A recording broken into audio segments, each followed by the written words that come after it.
Goes right here. That way people can see what I'm doing. Huh. Very cool. Yeah. Isn't that badass?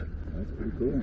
You know, and it's funny, every single time I think about changing how I do my videos, like maybe putting a camera on the windshield, just pointing at the chip, Yeah. suddenly I start getting a bunch of views on my videos. Oh, that's funny. Yeah. I mean, I'll be getting like 20 views, 30 views, and I'll be like, you know, I'm going to change the way I do this. I'm going to put a camera on the windshield just pointing at the chip instead of doing the POV thing, you know. And then the next thing you know, I get 1,400 views on the next video. So it's like, okay, I'm confused, and I don't want to change the way things, because if it's working, leave it alone. Yeah.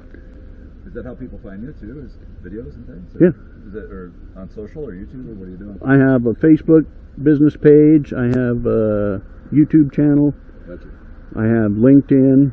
I have a website. Yeah, that's how I found it. I'm all over Google. Yeah. Yeah.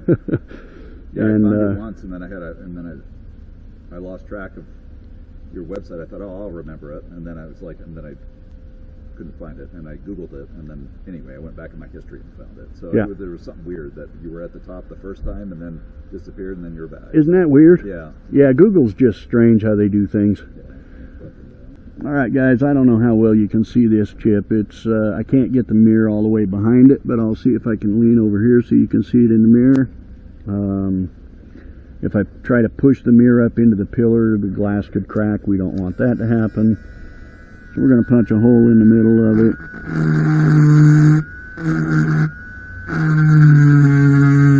It's already got quite a bit of glass missing from the center. It's already got quite a bit of glass missing from the center of it. The hope for this one is that we can get it to fill all the way without being able to actually see what we're doing, because we can't get the mirror behind it.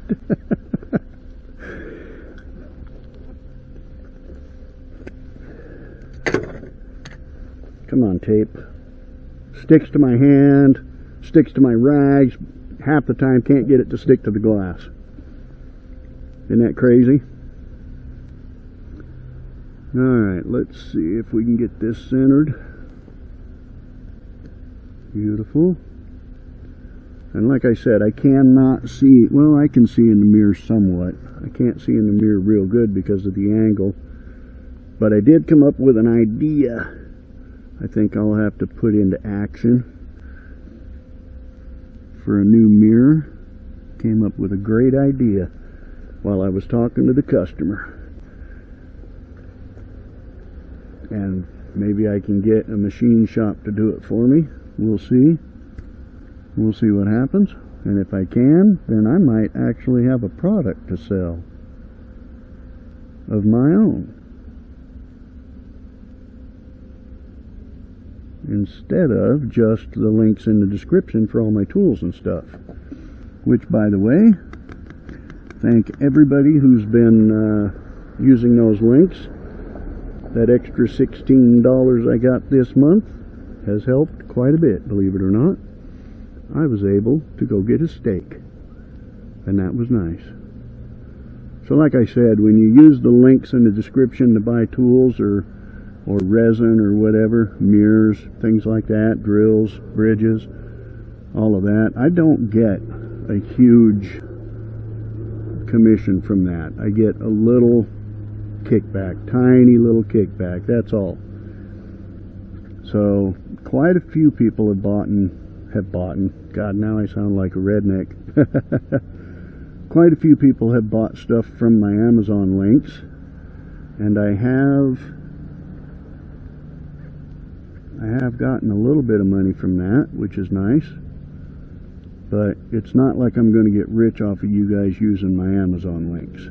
So don't think that. That's never going to happen. I don't understand why I can't keep this sealed on here. I mean, I know there's a lot of glass missing, but I didn't know there was that much glass missing out of this chip. Come on now. Move it down just a hair because it's leaking out of the bottom. And it might just be my seal. My seal might be getting old. Well, it is a week old. I usually change them every week. But I do that on Sundays, not Saturdays. Today's Saturday, by the way. You guys are seeing this on Monday. That sealed it. Good. Now I know I can get enough pressure on there to fill those top lines in. I couldn't get enough pressure on it because it was leaking. Now I know those upper lines will fill. Oh yeah, and I want to say thank everybody that's subscribed to the channel so far. We just hit 100, which is beautiful. That's a milestone. You know, everybody aims for 100 to start, and they generally fail before they get to 100 because they're in too big a hurry to build their channel. They're not consistent. They're not consistently uploading videos the same times every week, and they're not staying consistent with their videos. They're jumping from subject to subject, or, you know, video to video. It's like, for example, if I watch a video about somebody cooking and I love the fact that they're cooking and they're doing great and I love what they're cooking and I want to try it and stuff, and the next video they're riding a motorcycle, I'm not subscribing to that channel because they're all over the damn place. So you have to be consistent. You have to stay consistent with what you're doing. That's how YouTube finds your audience. And if you haven't subscribed yet, I'd greatly appreciate it if you would, because that really helps out. The goal, of course, is to get monetized and to start making enough money off ads on YouTube to be able to do free repairs for homeless people, elderly people that can't get out much, and people that, you know, veterans, disabled veterans, things like that. That's the point of this channel. This channel is not just to make me famous. I'm already famous. But that's not the point of this channel. The point of this channel is to try to get it to grow enough to where I can do free repairs for people that need them. Because that would just be awesome. Alright, now got to get this taped off.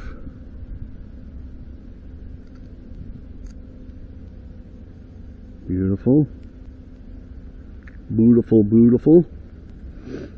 We can put the resin away. And we'll hit it with a light. So this isn't going to be 100% invisible. Okay. It's because of the temperatures and everything, I have to use a little bit thinner resins.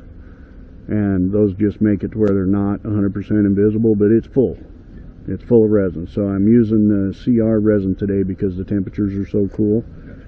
Normally, if it was warmer, I'd be using that resin, which is quite a bit thicker. Okay. But the thicker the resin is, the more probability you have of a crack when the windshield's this cold. Yeah. Because you're trying to force that thick resin into that thin line. Well, this is an inside, so I barely even noticed it. Like, I knew when it happened, I heard it. Right. Like, I was looking, I was like, oh, it must have hit here. Right. And then I looked there, and there was nothing. And then a couple of weeks later, I just happened to look around the corner. When that happened? Oh, I know when that happened. Yeah, it's funny because a lot of times when you hear something hit, if you can't see it from inside the vehicle, always get out and look around the black. Yeah. Because that's when they crack.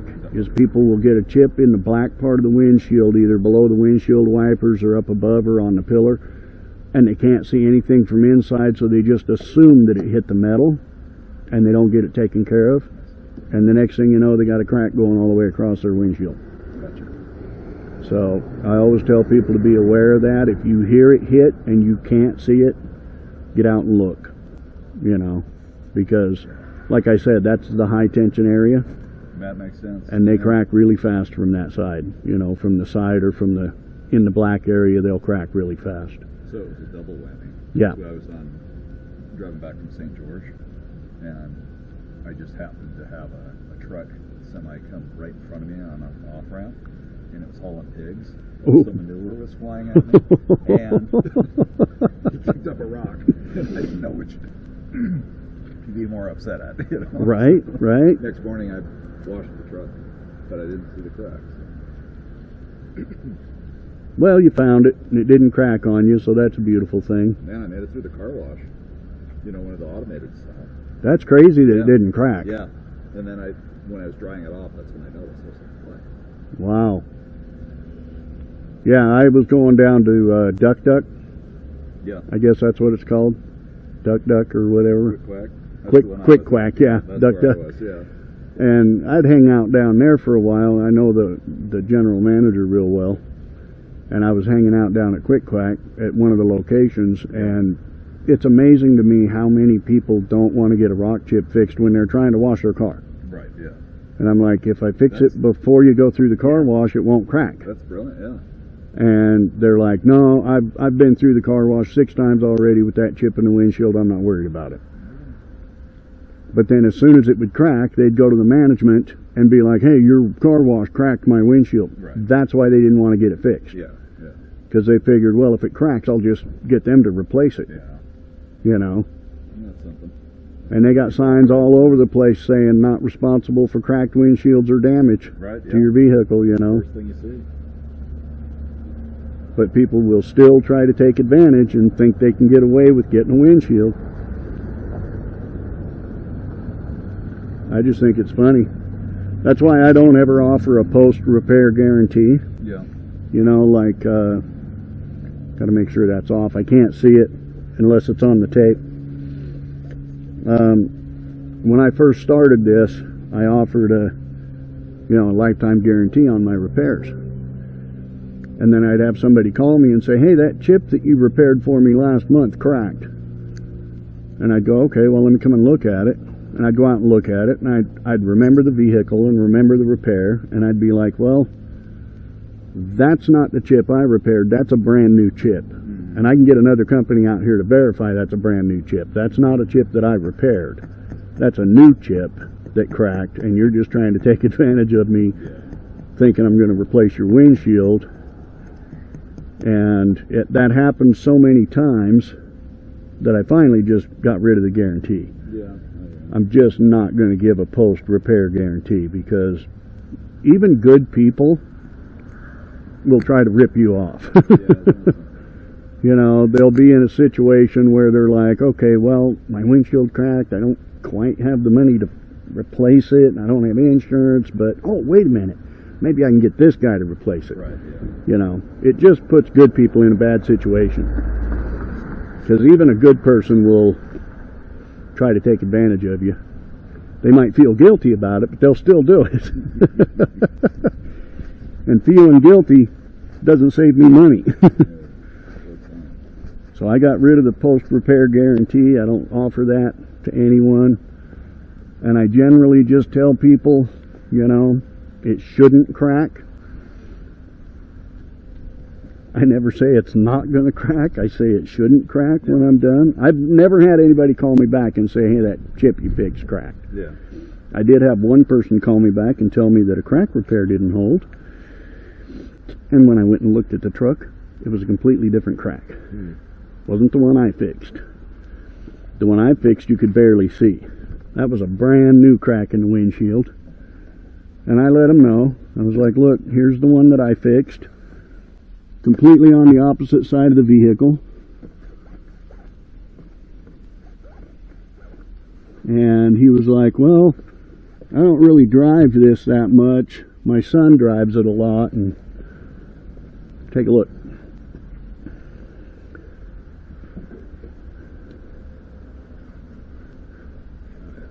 Much better, huh? You see that white spot in the middle? All that white, that's how much glass was missing. That's how much glass came out of the surface when the rock hit. It was quite loud when it happened, so that makes sense. Yeah, if you look at it from here, you can see it better. All that white spot in the middle, that's how much glass was missing out of your windshield. Isn't that crazy? Man. That's crazy. It took me a couple weeks to see it. Right? Well, it's just, it's the location of it, you know. I'm always just trying to educate people and let them know that if you can't see it from inside the vehicle at all, and you're looking at, you stop at a stoplight and you're scanning that windshield and you can't see it, as soon as you get stopped somewhere where you can get out and look, that's your best option. And I also tell people it's a good idea to keep a dry erase marker in your vehicle, because that way when you spot it, Yeah. when you see it, you can put a circle around it and then get in the vehicle and look at it from inside. I see. Yeah. Circle it from inside, and then you can wipe off the outside mark, but that way it reminds you, Yeah. every time you get in your vehicle, you see that red circle on your window. Oh, God damn, I got to get that rock chip fixed. That's right. Yeah. Okay. Because if you're not looking, if you don't have anything to see, your eyes eventually just avoid looking at the chip. Yeah. But if you put a red circle around it on the inside of the glass, then every time you get in your vehicle, it's going to remind you, oh, I need to get that rock chip fixed. Got it. Then you'll call me. Yeah. Hey. Well, I'll call you anyway. Right on. When it happens. Appreciate you. Oh, no problem. Let me give you a card here. I'm running out of cards. And there's that. Oh, right on. Change, man. Oh, thank you. Let me give you a receipt. All right, guys, you know what to do. Hit the click the subscribe button, click the like button, share the video, throw me some love. I'll see you in the next one.